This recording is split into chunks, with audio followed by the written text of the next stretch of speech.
Onoso, Sana Oshia, OPATAFUOR TV. Ono na yedenaba, Sena Basa Betia Kediafo, Obebubu Dadi Adabai. Now you sumu akuradia bie. And it is our boya. Yaubatian OPATAFUOR. That's a boba toyanso. Also bet your OPATAFUOR. And Tiffenso, Yaubatian OPATAFUOR. Ah, now for so crazy. I hope you now I say, baby. Yeah, Prophet OPATAFUOR. Man of God. Yeah, yeah, yeah. OPATAFUOR. Eradishirawo. Yeah, yeah. Prophet OPATAFUOR. Yeah, where you go? Eradishirawo. Yeah, yeah, yeah, yeah, yeah, yeah. OPATAFUOR. Prophet OPATAFUOR. Eradishra Udabia. Maya Bofira na Fedia Menini. Mi Wuru Odifobia. Otese OPATAFUOR. Okanesi. Ofira Neba. Oshane China. OPATAFUOR. Odena Udiasa. Samsonia Rate, Ayasano Yamiano, Wayane said on my dendene. Osiu Jatano, now do to me, Okana from Peswell, Afesia now Yarewa. That's our kind of pa, a young European cassette, Ayasano Yamiano, Nidin your OPATAFUOR. Se who sign this monia, Obayan Chachama, Arija Wini, and now goes to say goodbye. I own Yaku Posofo, and Mamuyi, dear. Sayan and Monia Sro, if it's a Wokita Radidi Pawate. Yeah, yeah, Prophet OPATAFUOR, man of God, and on this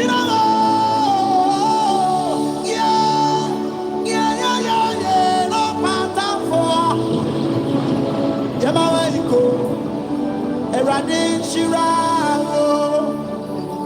Yeah, yeah, Prophet OPATAFUOR. Man of God. Eradishirawo. Yeah, yeah, yeah, yeah. OPATAFUOR. Yeah, my way you go. Eradishirawo. Esimaya Bofira Namfe Podia Nagini. Medium who Odifobia, Otisa OPATAFUOR. On all kindness, Ofera Neba, Oshane China, OPATAFUOR. Odena Odiasa, Nasamsonia Rati, Esano Yamiano, Wayano set on my dendeng. Osiu Jatano. Now do Oja to me. Okana from Peswell, Afesia now Yarewa. That's our kind of bropa. A Julia, a Piemo cassette. Sano Yamiano, the day your OPATAFUOR. I own Yanko Posofo. Emma, we hear you. We are the money as you know. We say one kita a running day. OPATAFUOR, man of God, Eradishirawo.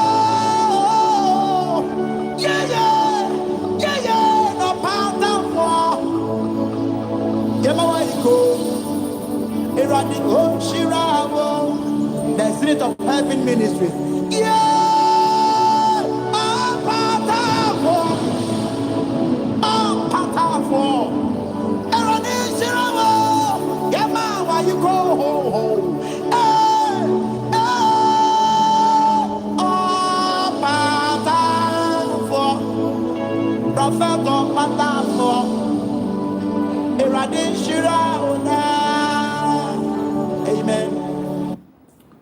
Okay, you will all agree with me that Jesus has risen. And when he actually rose from the dead, he rose with power.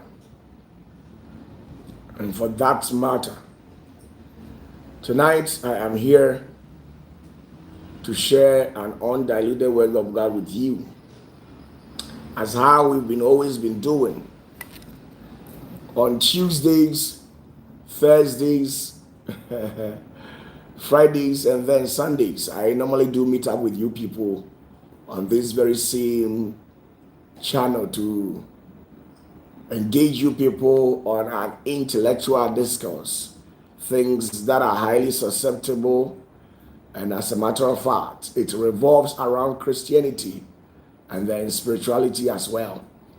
So tonight, if you see me, or whatever the time may be, if you see me on your screen, it's not anything new. I am just here to share the word of God with you. Quickly grab your keypads and pin your comment at the comment section for me. In case if you have any message for me, I'll be very glad very glad to receive your message and then respond to you as well. So if you have any message, please don't hesitate. Go through the comment section and pin your messages over there. And don't forget to subscribe to this very channel as well, and click on the subscription button after that.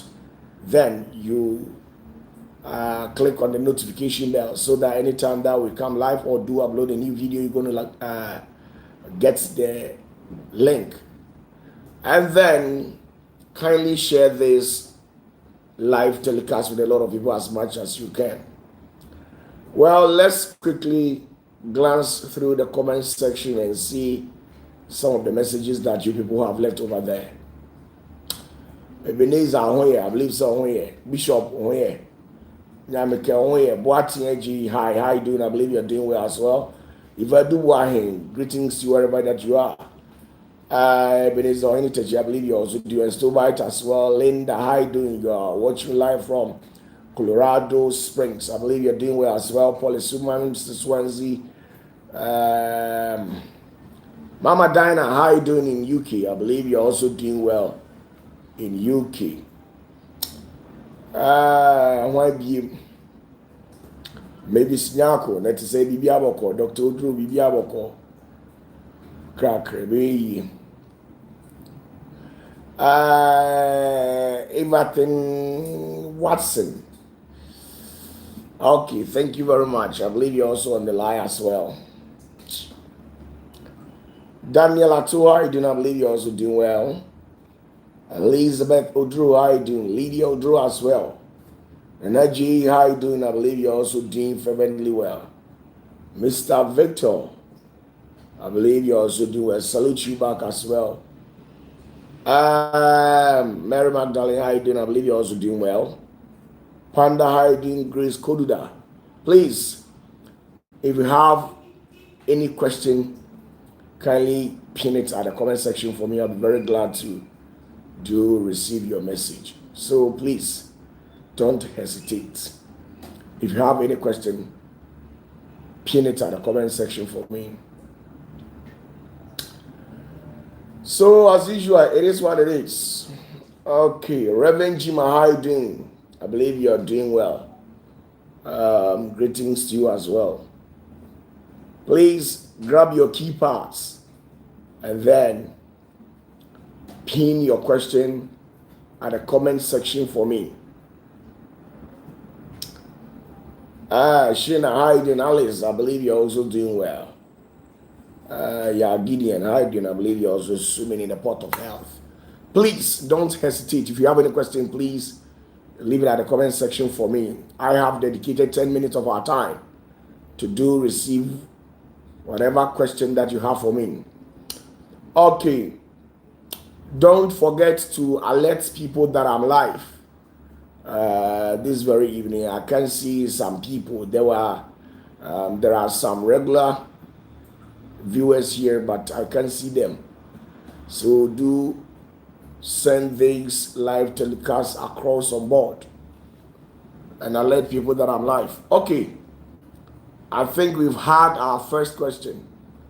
Nana J Senior says, Papa, please, is it possible for a Christian to become a chief without engaging with the gods in his activities? I've already told you, I don't need to repeat myself again.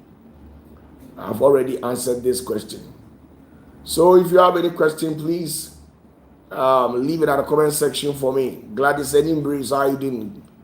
Good evening to you as well. I believe you're also doing well. Doreen Sewa Brefo, I believe you're also doing well. Stephen Nado, I believe you're also doing well. Please leave your message at the comment section if you have any question or maybe whatever message that you have. Pin it at the comment section for me, and I'll be very glad to receive the question and answer to you. Thank you very much. Kunadu Mary, I do not believe you are also doing well. You're welcome. So it is what it is. Since nobody has yet thrown in any message, let's see something.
Okay, we have our third and then second question thrown in at the comment section from Nyamike. She says, Papa, please, the three wise men that actually brought Jesus gold, frankincense, and myrrh, are they astronomers or kings? Well, they were actually having the ability to predict events and also foresee events on the way coming. So when it comes to astrology, they have mastered in that field. They have gained an illumination in that field. So they were not just an ordinary people as how some of the people have been laying emphasis. So they were actually having some powers to be able to read meanings into any mysterious signs that happens around them. So they were aware and they knew that, and they had read books from our predecessors, the books that they actually wrote and left behind. They have read countless of books that were actually referring to a coming Messiah and the symptoms and signs that will foreshadow the coming of Christ, or when he comes, what exactly that will do happen. So when they were actually over there, the signs to which all these sacred books has predicted were actually showing. So quickly, having the ability to read beyond the curtains, they were able to ascertain that indeed the Messiah has been brought into the world. So they were possessing some intellect, some spiritual abilities. They have that extrasensory perceptions, and their cognitives and stuff like that were widely open. So they can look at the movement and action of a star and predict event, and it will come to pass. So that was actually the whole show, and that is it. Victor says, Senior, is purgatory real, or if yes, which people will go there? It is believed that the Catholics made it up to make money from the people in order to pray for their dead to transition to heaven. Well, when it comes to this particular topic, it entails a lot. I'll take my time and then treat this particular topic some time to come. So just exercise restraint. Thank you very much. Kodrapia Sante, you're welcome on board. Please, if you have any question, you can as well leave it at the comment section for me. Okay. Danielato says, Papa, please, is it true that Lot's wife turned into pillar of salt in Genesis 19? Of course, yes. It's of the truth. So get that. That particular incident did happen. Nana J. Senior says, Papa, please, since days and time have been changed, in our ages we have as human, correct? I don't get what you're trying to tell me. Please, if you have any question, leave it at the comment section for me. Pin your question at the comment section for me. Oh, I said, yeah, comment section. Why?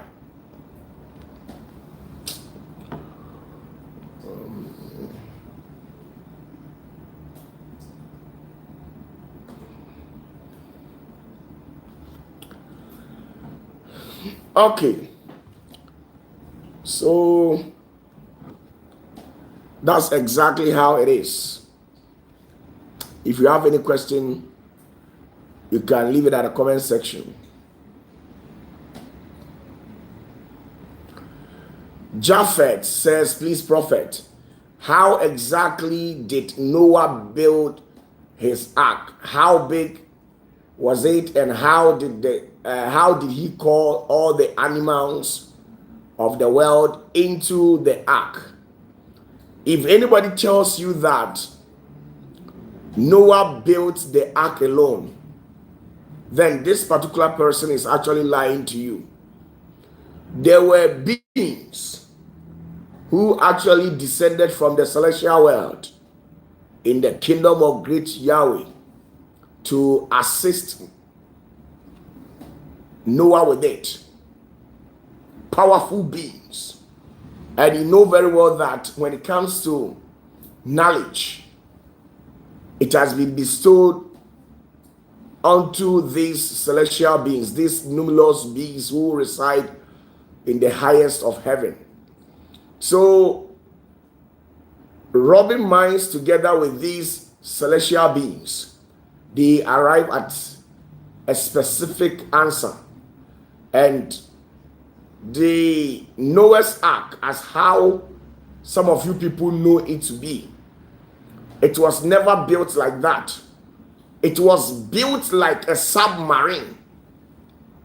It was built like a submarine, which is able to stay underwater and at the same time able to float on the surface of the water. So if anybody tells you that they just built the ark just like that, imagine rain falling for about 40 days continuously non-stop. And you are telling me that Noah just built the ark just like that. Don't you think water will enter the ark and then sunk it? So as how most of you people, the knowledge and the perceptions that you have about the Noah's Ark, that's not exactly how it is. But the real truth has been hidden in the archives in Rome and then in the British Museum. The real truth, how Noah's Ark was built. Any country that has a submarine, that powerful machine, where it is able to stay underwater, they look at how Noah was able to build his own, and they copy from that place. And because we are in the modern world, they actually try to upgrade it and load it with modern sophistications, and that is it all. So get that. Why? Japheth. So that's the whole story. And then it is what it is. Victor says, Senior, please, how do we neutralize a charm if we wake up and see someone has dropped a charm in front of your gate? Your ability to neutralize a charm depends on how potent the charm is. It depends the forces that is behind the charm. There are some charms that it is easy for you to neutralize it, but there are some charms that you can't. You need reinforcement, people with an upper hand. So if you are able to weigh the gravity of the charm that you are talking about, then I'll tell you how you are to go about. There are some charms that are beyond, especially charms that involves the invoking of fallen angels and powerful dreaded deities of the underworld, who can only be called by euphemisms, the Leloria, the Aria, the Mesophis world. All these dimensions, when anybody conjures a demon from this hemisphere or this dimension, you cannot just urinate on it, as how some of you people have been taught, that anytime that you see a charm, you just urinate on it. Let me tell you, urine, as how some of you people, you when you feel like easing yourself, you enter the washroom and then urinate just like that.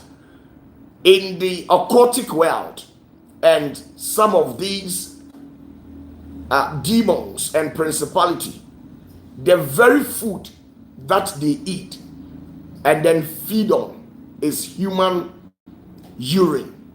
I have already taught you people the 8 types of food or things or substance that demons and evil spirits always feed on.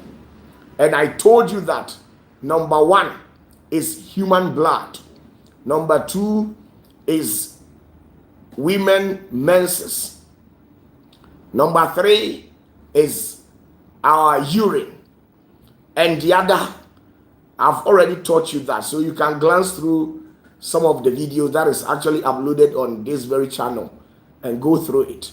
So if you have this mentality that once you see a charm and then you urinate on it, that is it all, you have neutralized everything. Please, it doesn't work like that.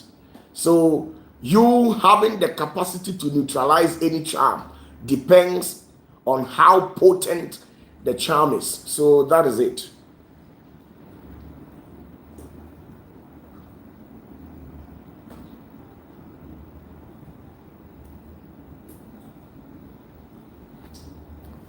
Nana J Senior says, great one. Please, I want to know this. Did God change the nature of our flesh when man sinned against God before sending them away from the Garden of Eden? Please, it was never God who sent man from the Garden of Eden, but rather it was one of the sons of God. It was one of the sons of God who actually tried paying a visit to Adam in the Garden of Eden, and to his surprise, he came to meet that unprecedented incident where Adam and Eve have ate the fruit. So please, let me correct you.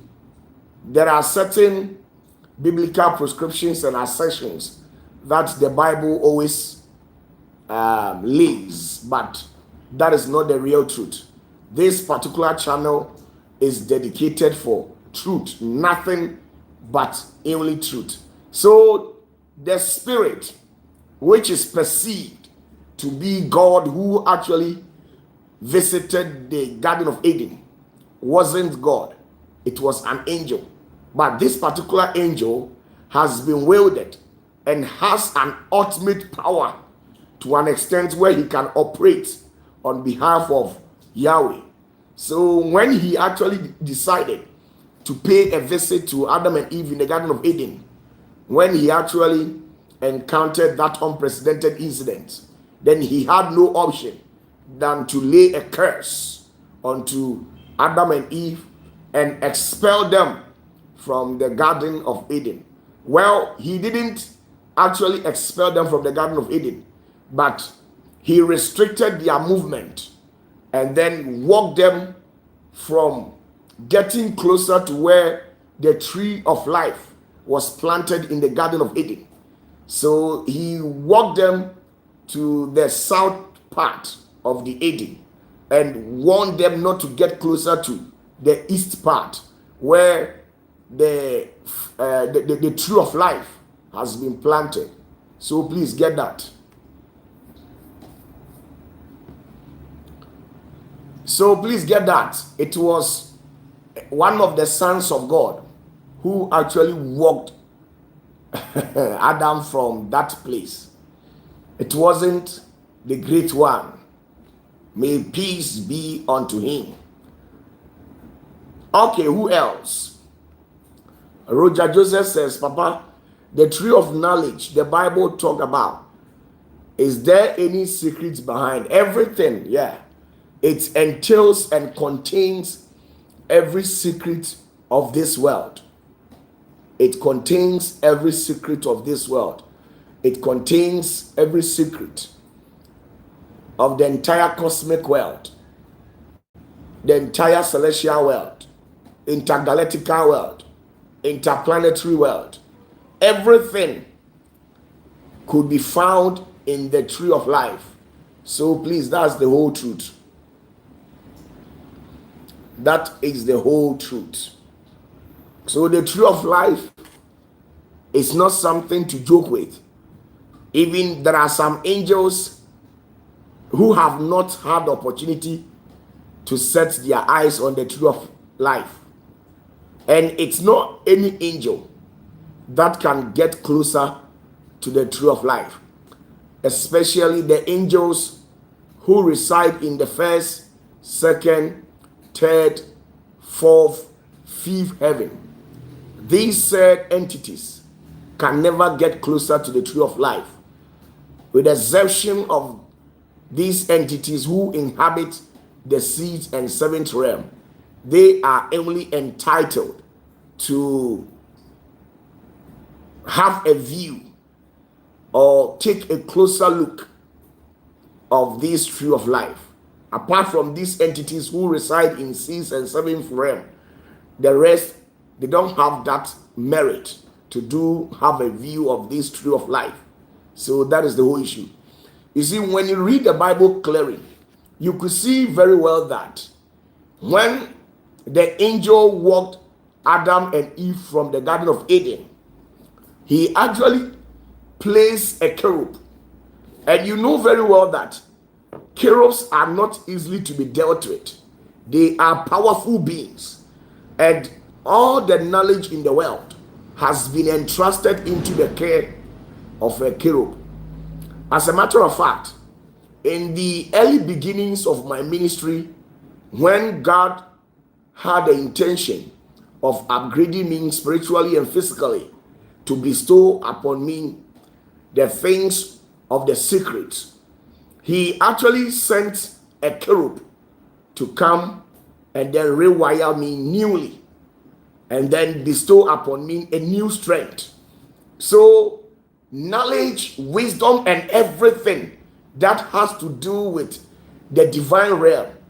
It is the cherubs who are solely entitled to take care of it.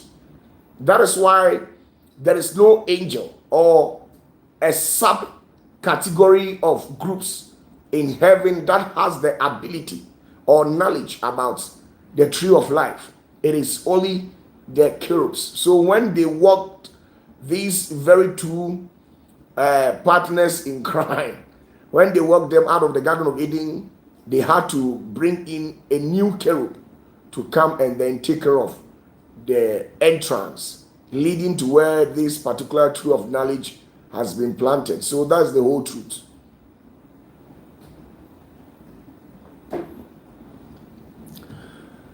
Ebenezer Adunya says, Papa, please, yesterday you spoke about the sons of God, but didn't say anything, the daughter of Yahweh, and if she is in charge of any of the countries. Which daughter are you talking about? Please, which daughter are you talking about? If you can throw more light on it, I'll be very grateful. Japhet, quote it. You can't just write the quotation over there and ask me what it means. Quote what is actually written over there, okay? Nana J says, okay, thank you, Papa, for correction. My Sunday school teacher has done a lot too. You see, everything is God, God, God, God. And the reason why they attribute everything to God is because they don't know Him. They have heard about God. They don't know how He operates and how He does His things.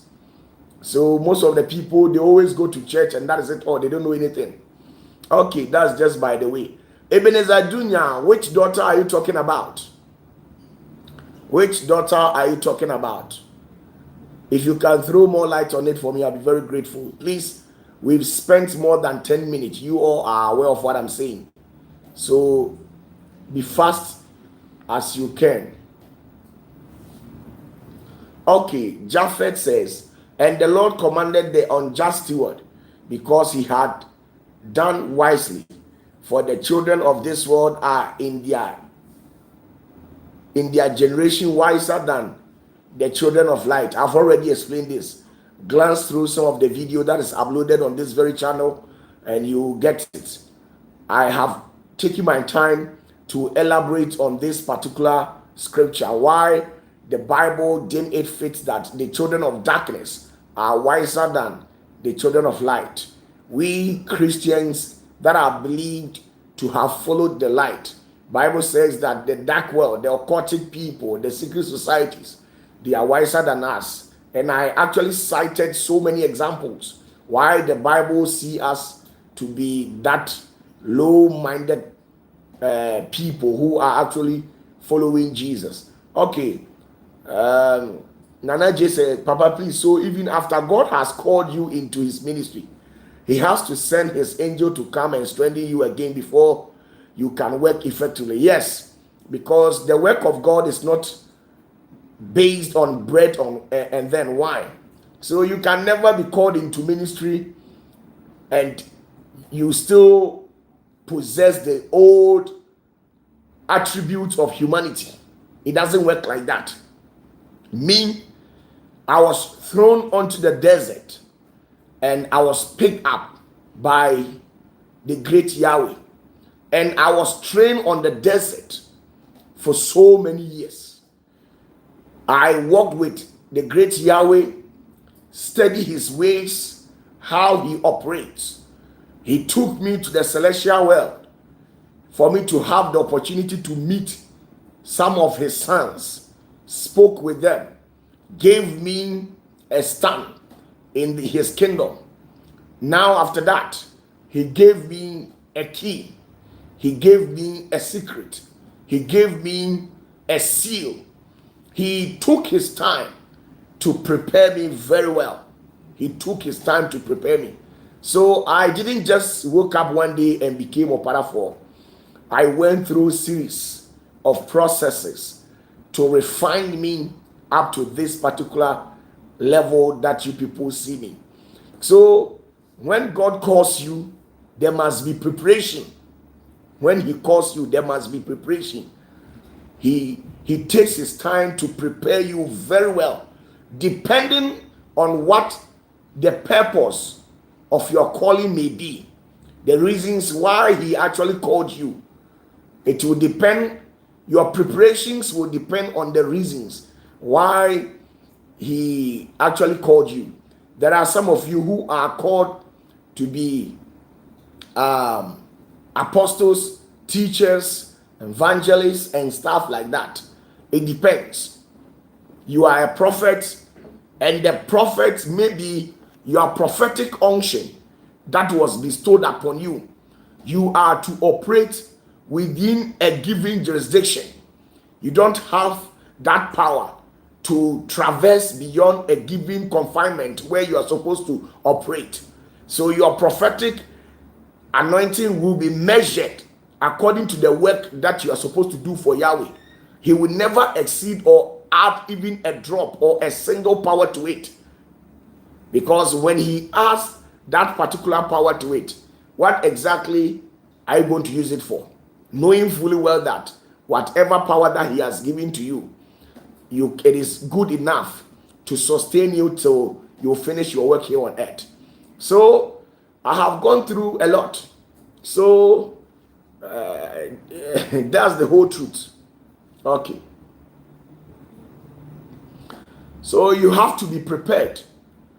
The Spirit of God had to prepare you spiritually, prepare you physically, prepare you on all dimensions, depending on how your calling is. So that is it. So God actually prepared me several times. I actually take my time to study from Yahweh. Even in the celestial world, it took me 7 years to study the things in heaven and know it well, for Yahweh to gain my trust and bestow upon me highly confidential secret, something that is highly confidential, an anointing that is highly confidential. It took him so many years to gain my trust. He had to put me into test, tear me apart, strike me with a copper rod. There is a special copper rod reserved in the seventh heaven. Anytime that God wants to punish you, he authoritates the higher ranking angels to bring the copper rod out, and they will strike you with it. And when they strike you with it, you go through a lot of problems. They did the same thing to Moses. Now, when God intended to prepare Moses, it took him 40 good years. When God prepared Jesus, it took Jesus 30 good years for great Yahweh to prepare him fully. It took Jesus 30 years. At some point, he needs to take him from the sight of human to go and hide him in a cave to prepare him every now and then. He learned, he schooled, he understood from masters. So all these things, it's not an easy thing. So you must be taught. You must be taught.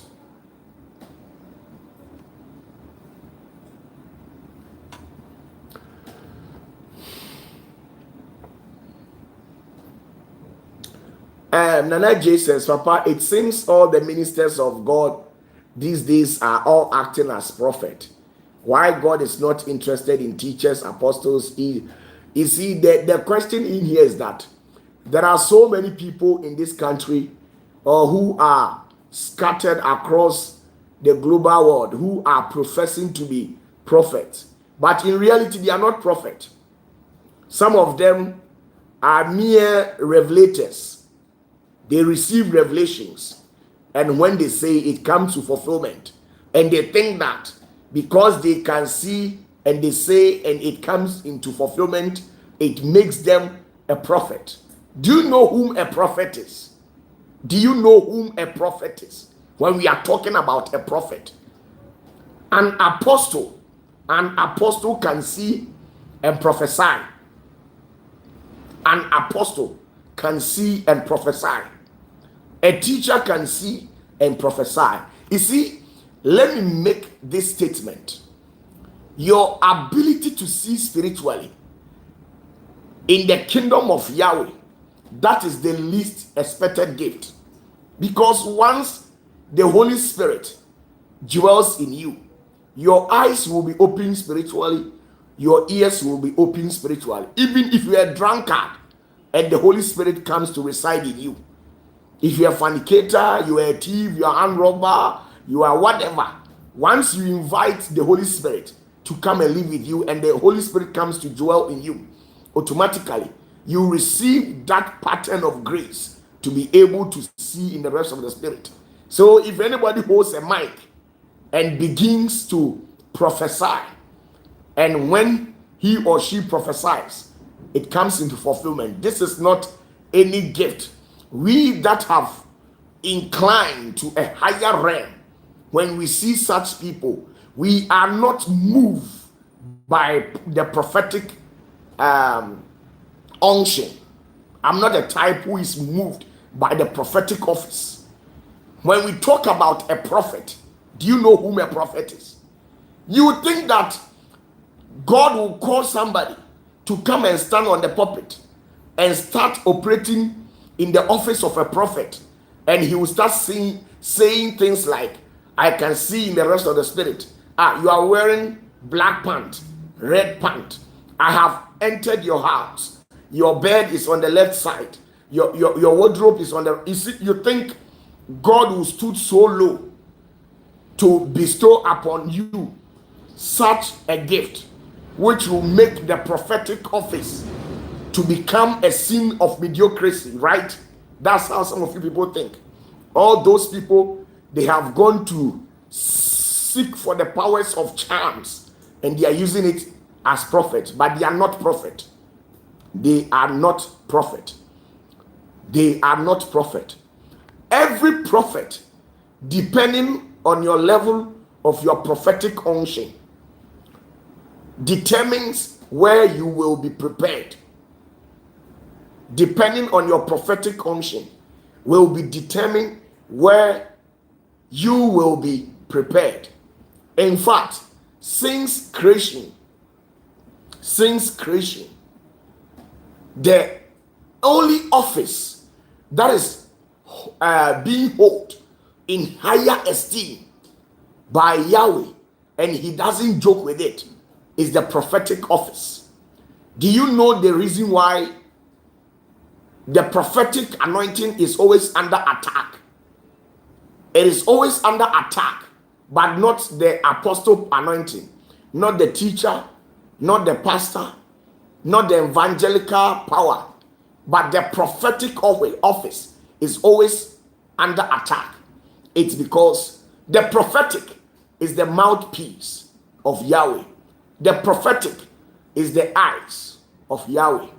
Once he quenches the prophetic unction, once he takes out from the system, it means God will remain mute. No revelations will be bestowed onto humanity. No dreams, because dreams flows automatically from the corridors of the prophetic unction. So once the prophetic office is being dismantled, it means nobody will see spiritually, nobody will hear a voice, nobody will be able to access the higher realm of divinity. So that is the main reason. And the devil knows that once people keeps on seeing, people keeps on hearing, all his plans and agenda will come to naught. Because once he plans through the prophetic office, will be revealed to humanity. And once it is being revealed to us, we will attack the powers of darkness. So they have to make sure that they fight and bring the prophetic office under an attack, where the prophetic unction will not look attracting anymore. It will never be attractive. Why? Because today you hear this prophet has done this, this prophet has done that, this prophet has done this, this prophet has done that. And once you keep on hearing news like that, you lose confidence in the prophetic office. So that is the main issue. The highest ever office in the kingdom of Yahweh is not a bishop, it's not apostle, it's not a pastor, it's not a teacher. The highest office to which you can be favored to have been called into is the prophetic office. The prophetic office is not a joke. God doesn't call people into the prophetic office just like that. The prophetic office is very dangerous. Why? Because I am a type who has had the opportunity to access certain celestial mysteries. And if I am to tell you or give you a divine revelation surrounding the prophetic office, you realize that it's not what you think. It's not what you think.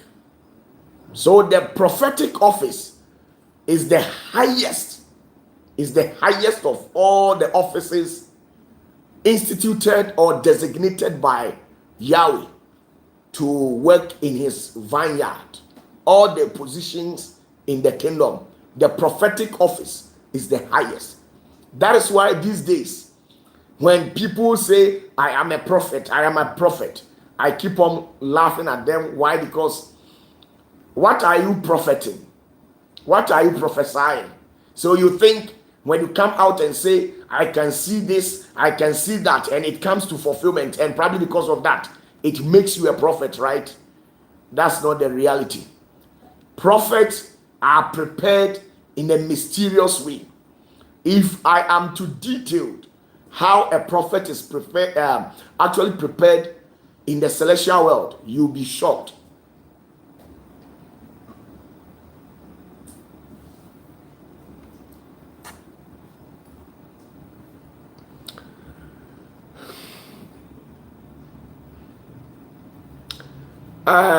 Nana J says, so great one. This means that all these different offices has a specific spiritual entity that are in charge of them. Yes.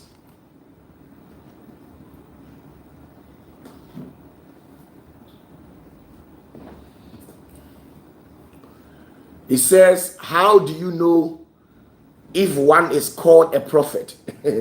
Let me tell you, if you can see spiritually, it doesn't make you a prophet. Why? Because Abraham has the capacity to see spiritually, and even he engaged some of the angels.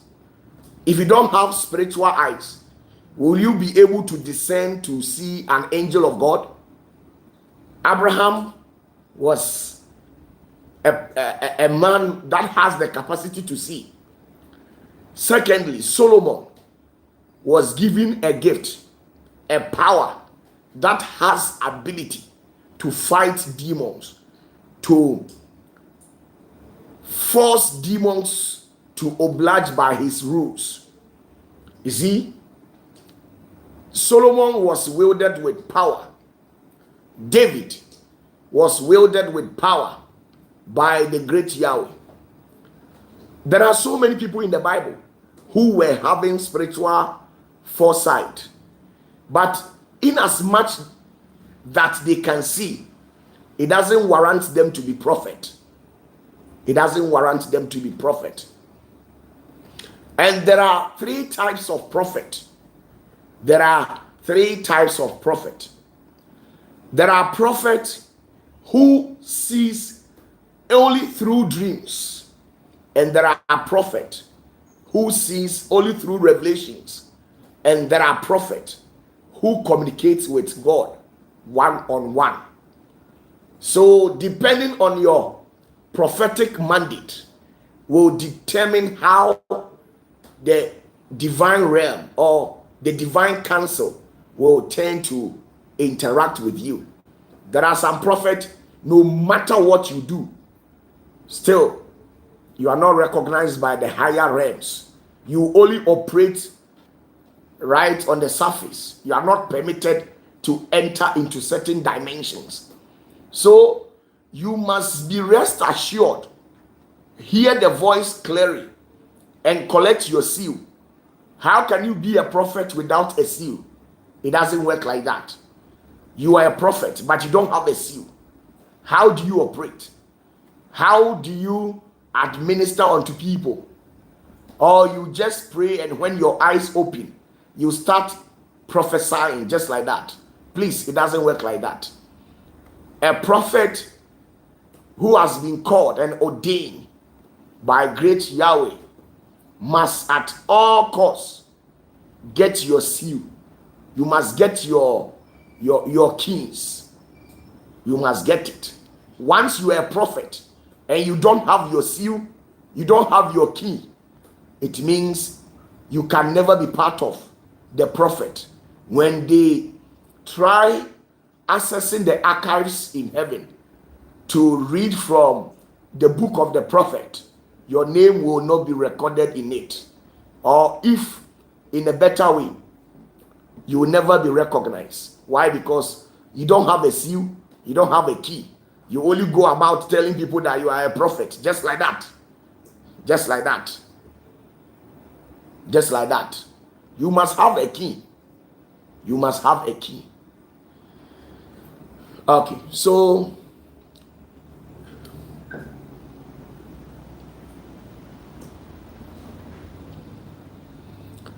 that is the whole truth. So the prophetic office, it's a lot. God doesn't joke with the prophetic office. The most dangerous office to ever operate is the prophetic office. The prophetic office is very dangerous. Very, very, very dangerous. Because all the demons, they don't envy evangelists. They don't envy apostle. They don't envy a bishop. They only envy the prophet. That is why they destroy the lives of the prophet, just like that. So that is the whole issue. Now with this, in terms of hierarchical wise,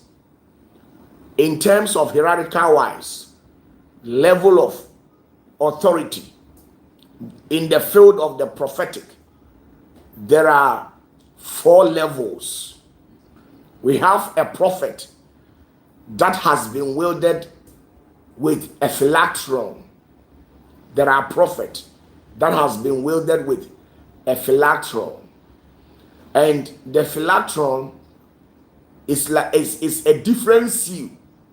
When great Yahweh had the intention of giving the phylactery to Moses, he called him and engaged him on Mount Sinai. This is where he gave Moses a seal, gave him a master key, gave him a phylactery. The phylactery automatically grants Moses an ultimate power for all heavens to obey his voice. So he was charged as the head of all the prophets that will ever visit the heaven. That is why the sword of Moses in the realms of the spirit, if you are very fortunate for Yahweh to open your eyes and see the sword of Moses, it's not just an ordinary sword, very powerful sword. It has been hung in the seed realm. It's not being used unless maybe God deems it fit to give it to you. But since when Moses left the surface of this earth, his prophetic unction has never been given to anybody. He still operates in that dimension. And then the philatron people too, you must get a seal. So Moses was having a seal. He was having a key. And the key is, when God called you as a prophet, what name did he give you? If you say you are a prophet, when God called you, what key did he give to you? Because based on the key, the name that he will give it to you, anywhere that you want to enter, when you use that key or when you mention that name, all the doors will be open. When God called Abraham, he gave him a seal and gave him a key. When he called Elijah, he was having a seal and a key. When he called Enoch, he was having a seal and a key. OPATAFUOR, you can all call him God, but God is a mere surface. It's a mere literal name. But when I enter into my chamber, there is a secret name that has been given to me. It's a key. So anytime that I want to access the celestial realm, when I make mention of that name, all the angels from first heaven to the seventh heaven, they must yield obedience to my voice and obey. When I say the heavens should bless you, the heavens cannot refuse my voice. Why? Because the seal that I have, it grants me that ultimate authority. The seal that I have, it grants me that ultimate authority to access certain realms. You see? So you can never tell me you are a prophet. You are a prophet. How? I don't necessarily pay much attention to this African prophet, the Nigeria and Ghana prophet, who has been joking always on the pulpit and making so much noise. They are prophet from the frog, but not the great Yahweh's prophet. Every prophet must have a seal. When one of the sons of God, you see, when one of the sons of God appeared in the burning bush to Moses, and he actually spoke with Moses, and when Moses finally agreed to walk with this pillar of fire, at some point they had to come and take Moses from the surface of the earth to the celestial world to prepare him spiritually. And after preparations, they granted unto Moses a key, a seal. You see? So when they gave that particular seal unto Moses, it granted him that ultimate power. It granted him that ultimate power. So when you read, let's see something from the Bible. Let's see something from the Bible. I believe most of you people don't understand what I'm saying. Now, open your Bibles to Exodus chapter 6, verse 1. Listen, open your Bibles to Exodus chapter 6, verse 1. Open your Bibles to Exodus chapter 6, verse 1. I want to show you something. Please, you can as well write the quotation at the comment section for me. Most of you people who actually has challenges, please detail the quotation at the comment section for me. Okay. Exodus chapter 6 verse 1. Listen to me and I read. I'll read both the Key and the English version. The English version goes like, Then the Lord said unto Moses, Now shalt thou see what I will do to Pharaoh, for with a strong hand shall he let them go, and with a strong hand shall he drive them out of his land. And God spake unto Moses and said unto him, I am the Lord. I appeared unto Abraham. Listen to what God said to Moses. Exodus chapter 6 verse 3 downwards. Listen carefully. It says, And I appeared unto Abraham, unto Isaac, unto Jacob by the name of Almighty. But by my name, Jehovah, was I not known to them. Did you hear? So, the name and the secret password that has been encoded into Jehovah, Abraham never knew it. Isaac, Jacob, they were all having a different name that God gave it to them. And the different name they used to call God was Almighty, but not in the literal sense of Almighty, but there is a code, a secret code, a password, and a seal on it.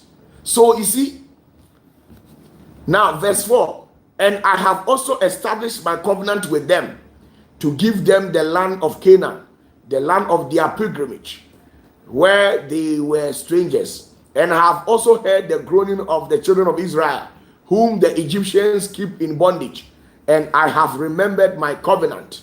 You see, so the great Yahweh, when he used to walk with Abraham, Isaac, and Jacob, they knew him for a particular name. They knew him with a particular name. They knew him with a particular name, but not the new name that has been disclosed to Moses. So when he took him to the mountains, God gave Moses a different name, a different scroll, a different seal, a different password. You can never tell me you are a prophet and you don't know your covenant. There are so many covenants in the kingdom of God. So which covenant has the Lord established with you? Check yourself. If you claim you are a prophet, what covenant has the Lord entered with you? What covenant do you have with God? Where was the covenant prepared? Where was the covenant prepared? Where exactly was the covenant prepared? Because if the Lord wants to enter into a covenant with you, he will automatically invite you, sit you down, and prepare the covenant with you. So where was your covenant prepared? Was it in the celestial world or in this earthly realm? Where? Do you know your covenant? Because at some point, the heavens can forfeit your voice, refuse you, boycott you, neglect you 100%, and you need to remind them of their covenant with you. So what is the name of your covenant? What word sustains your covenant, your oath with God? Do you have the word? That word that the Lord gave it to you, that I have sealed my covenant with you with this word. And that particular word is called password. It is called password. So OPATAFUOR, no matter how stubborn I will be, no matter how dirty I will be, once I make mention of the name that Yahweh give it to me. Once I show him my seal. Once I get hold of my keys, and then operate the door with my password, all of a sudden the heavens will listen to me. So the question is, what is your password? What seal do you have? What covenant? You don't know your covenant. You are a prophet. You don't know your covenant. The covenant was it prepared on the great white throne when God descended to enter into a covenant with you? Which throne was he sitting on?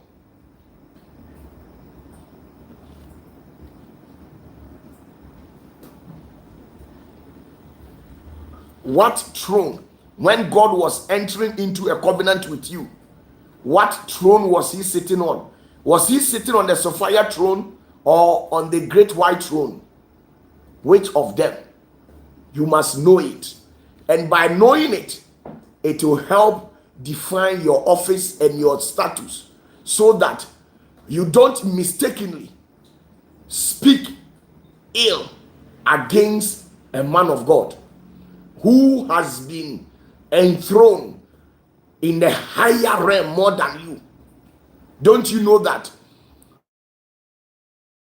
If you don't know your scrolls, if you don't know your covenant, your oath, your key and password, you might mistake and overstep your boundary to disrespect a man of God who is beyond you. Don't you know? Huh? There are some men of God, the mantle upon you, it only operates in Shamayims. Some of you, the pastors, the mantle upon you, it only operates in Shamayims. You don't have that capacity to go to the second heaven. Your voice can never reach the second heaven. So if you are dealing with a man of God, either apostle, a teacher, a bishop, an evangelist, whose voice has been granted permit to operate in the corridors of the second heaven, and you joke with this person, I'm telling you that the heaven will never forgive you. They will discipline you very well.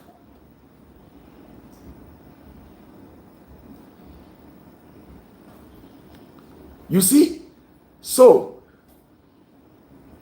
the same thing also implies there are some prophets who can operate in, whose voice has been granted authority to operate in all the seven celestial world. And this particular kind of prophet, you are not afraid of them. You talk about them. God will never forgive you. Or the prophet who has been granted opportunity to access all the seven celestial worlds, when you talk against them, God will never forgive you. Somebody like the prophet Moses, his voice, because God gave him the phylactery, it mandated him that power to operate within all the seven celestial corridors. So when you read Numbers chapter 12, when they misbehaved, God descended down. The angel who was in charge in that particular section, he descended down and disciplined Moses' own blood sister and then own blood brother Aaron. So you see, you know who is your senior. You know who is your senior, because if you go and insult your senior out of petty sentiment because of jealousy, you think people are listening to a certain prophet, you know the prophet is doing well, doing a good thing, instead of you to give him that maximum respect, you talk out of petty sentiment. and you go on your knees and pray to God for God to help you, my dear, such will never happen. That is the truth. So you know your level. If you don't know your level, you might be tempted to disrespect a prophet who is in higher office more than you. Now, when some of you people I just watch you and laugh. You see, I am even kneeling down. I am kneeling down. I feel sad in me. I'm even kneeling down. You see, this is the chair. You see, this is the chair. I am kneeling down. I am kneeling down. It's not what you think.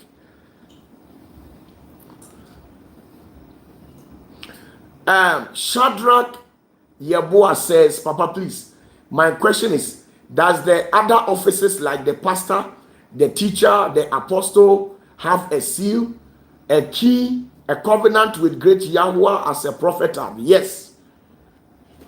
You can never just wake up and say you are a pastor.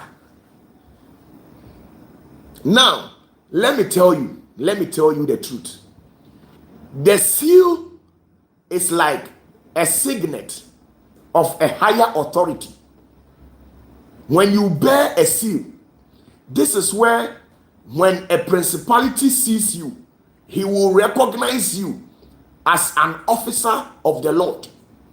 You see, when you have a seal, this is where the devils, the demons, the evil ones in society, they will see you as an officer of the Lord, and they will never touch you.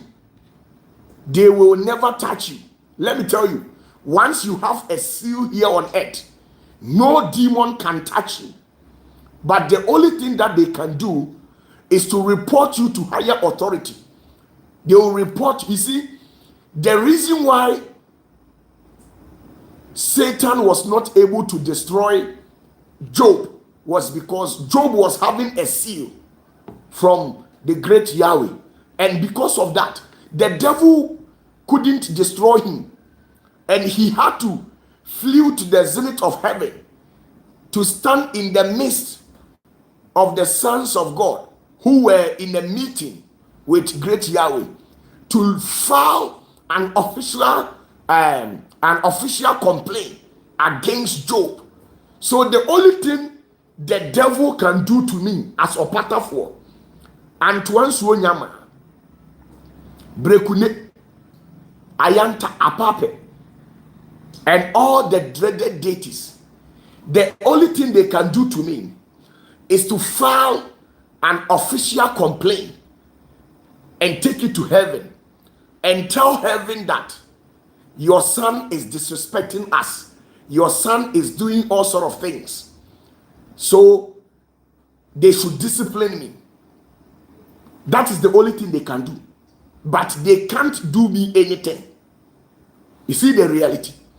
So when as a pastor you have an official seal, it gives you that divine authority to operate in the corridors of power where demons cannot destroy you. There are so many pastors, teachers, bishops whose blessings are being intercepted in the realms of the spirit by demons. There are some pastors who are suffering financially. Why? Because they are battling with a demon. They are battling with a principality. They don't have a seal. And so, if you don't have a seal, the best you could do is to go to. There are 3 people who have been granted an opportunity to bestow seals unto servants of God. Let's assume I want the higher heavens to gazette you and give you a seal. There are some spiritual processes that you will undertake. I will let you go through. then you will be accepted by heavens. Now, when you fornicate, when you misbehave, when you fall from the grace, who is going to power you spiritually? You don't have a key. You don't know how to cleanse yourself spiritually. You don't know which realm, which dimension to enter when you are weak spiritually. Who are you going to call upon when you are weak spiritually? You don't have all this and you want to operate. At least read from Matthew, Luke, and then John. Matthew, Mark, Luke. Read these particular scriptures very carefully. You could see that Jesus was having keys, and anytime that he is weak spiritually, he performs certain things. So you see, it is not as how you think it is. It is not as how you think it is. You must be well prepared, my brother. I have seen a lot, and a lot of secret has been revealed to me. If you are a pastor, you must allow yourself to be prepared, because it is not what you think. So that is the whole truth. That is the whole truth. That is the whole truth. That is the whole truth. I have my seal over there. I have my seal over there. I have my password. I have my keys. So you see, Exodus chapter 6 verse 1 downwards, you could see that when the sons of Elohim had an encounter with Moses, he revealed a secret by telling Moses that Moses can never apply the password, the keys, and the seal of Abraham, Jacob, and then Isaac. That is why he said to Moses that by my name, Yahweh, I never gave that name unto Abraham, Isaac, and Jacob. I never gave them that name. They never knew that a seal of that type exists. He told him, you can cross-check it in the Bible. So you see, every prophet must be well prepared, or else you can never walk with God and become successful. When I say successful, not in terms of money, but when we talk about becoming successful in working and walking with God, it entails a lot. You can walk with God, do all sort of miracles, signs, and wonders, and at the end of the day, you will still lose salvation. Why? Because you don't have a seal. You don't have a seal. You don't have a seal. You don't have a seal. How do you walk with him? Check from Genesis to Revelation. From Genesis to Revelation. Which prophet, which apostle, which teacher operated in the corridors of power without an official seal? Nobody. You can never quote a single quotation to prove to me that this prophet, this evangelist operated in the Bible and the evangelist was not having an official seal. It doesn't work like that. Where did God meet you? Or you just went to church and the prophet told you that in the future you do the work of God, or he is actually seeing the Spirit of God upon your life?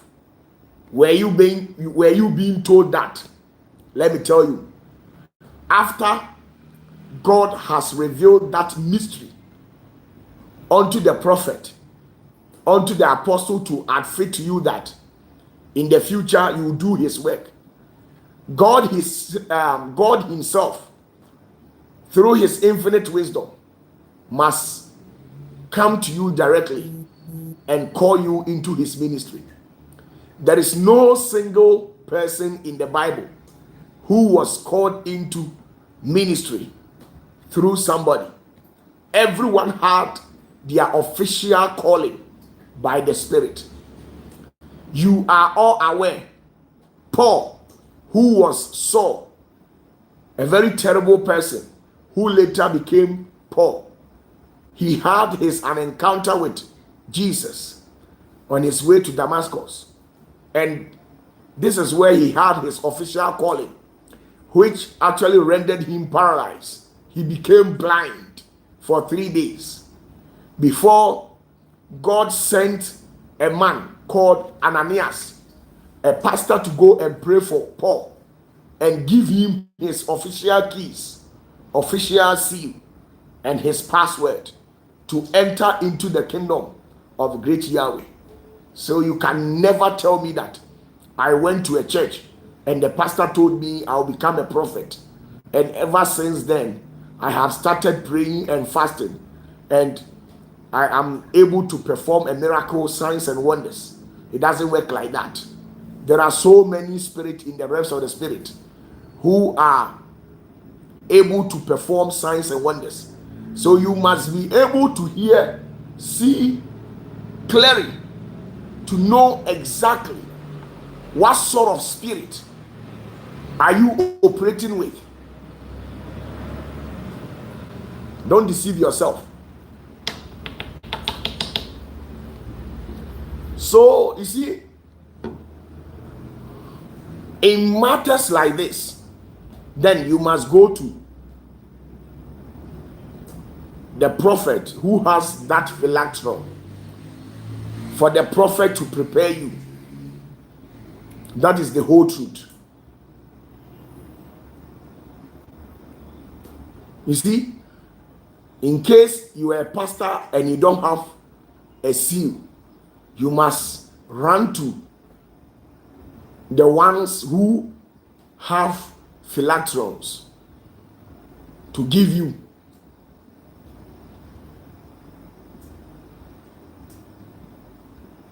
You must run to them. You must run to them. Because Joshua ran to Moses. Moses was having a phylactery and he prepared him. So get that.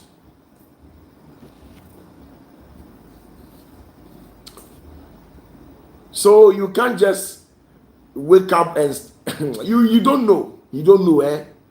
Now, I was able to, when I access heaven and they disclosed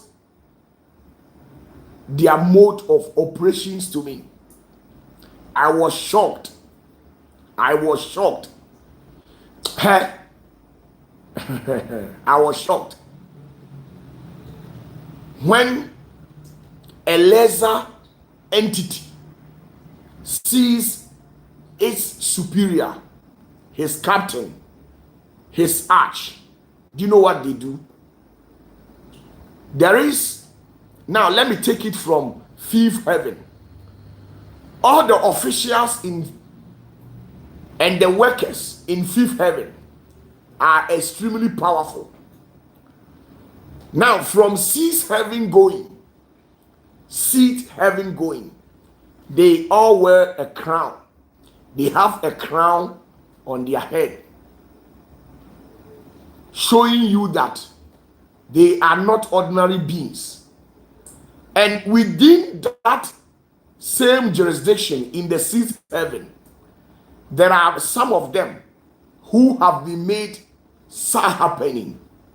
And the happenings in sixth heaven, when their colleague sees them, they remove their crown and prostrate their face on the ground. When they make mistake and misbehave, it has been ordained in the jurisdiction of the happening or the chief high-ranking judge or of the high-ranking angel to punish that lesser angel. And that is the reality. So if there is somebody in this world, and you meet the person, and the person has been wielded with power more than you, and you think you have the right to talk about that person, I'm telling you that you will never be forgiven. They will punish you very well, because you don't have the right to talk. You see, the fifth heavens, they don't have the right to talk about matter. The fifth heavens, they don't have the right to talk about matters concerning the sixth heaven. And the sixth heaven doesn't have the right to talk about matters concerning the seventh heaven. And within the seventh heaven, within that jurisdiction, there are some of them in there who doesn't have the right to talk about certain people, especially any angel that you hear bearing happening, any angel called happening. You don't joke with those angels. That is how in the corridors of power it has been ordained, and that is how the human world they operate. So you can see OPATAFUOR. Now let me tell you a quick story before I sign out. When Enoch was taken to heaven, there was 12 angels who resided in seventh heaven. And when the Merkava and the chariot, when they descended from heavens to pick Enoch from the surface of this earth, when they go to first heaven,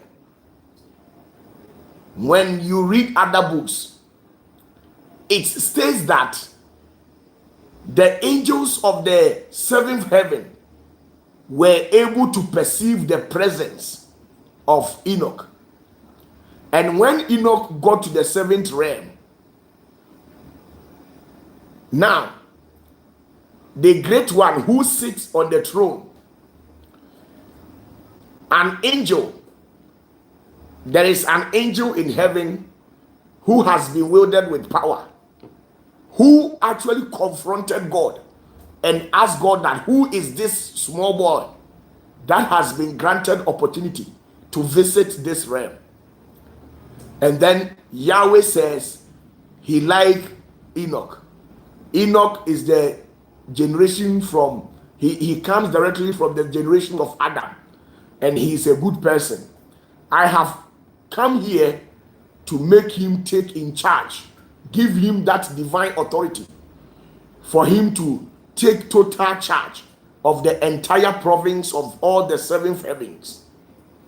And some of the angels were never happy until when they took Enoch to a divine room to prepare him, to grant him a celestial ability and powers, and put crown on his head, and gave him a high title. So when Enoch came out of the room, all the angels fall on their face and began prostrating. Now, this very same Enoch, who was given opportunities to sit with God, and how God has endowed him with glory and power, another mystic ascended to heaven to see this Enoch and how he has been endowed with power. And this particular mystic perceived Enoch to be equal with God. And because of that, do you know what happened? They called another high-ranking angel who has been wielded with power to come and beat Enoch. They beat Enoch. They beat the hell out of him. They lashed him 60 canes. And the cane they used to beat Enoch, I'm telling you, it's like 400-story building That king, it's like a 400-story building, as huge and big like that. So after they have prepared him, all the angels started prostrating their face on the ground. And you dare not to talk evil against Enoch. The heavens will never spare you. So you see, when you know something, you will not talk like that.